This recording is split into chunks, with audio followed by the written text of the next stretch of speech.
Update naman po tayo ulit guys, no, regarding po sa spot activation ni Mobit po, no. So saan po ba ito matatagpuan?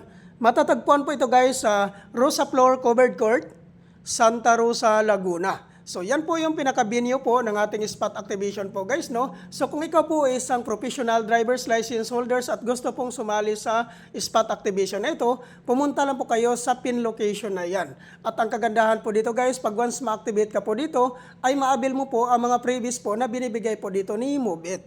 Ano po ba ang mga previous na binibigay po dito ni Mobit? Ang number 1 po na previous dito guys, which is yung free helmet. Number 2, free jersey. Number 3, free raincoat. Number 4, free 2 weeks zero commission. Ano po ba ito ang tinatawag na free 2 weeks zero commission? Ang ibig sabihin po nito guys, pag once ma-activate ka na po dito at once mag-start ka na pong bumiyahe, ay hindi ka po kakaltasan ni Mobit sa kanilang commission sa loob po ng 2 linggo.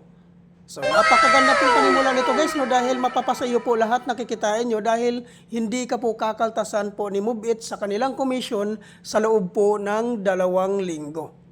Ano po ba ang mga requirements na kailangan po nating i-prepare before po tayo pumunta sa spot activation na ito?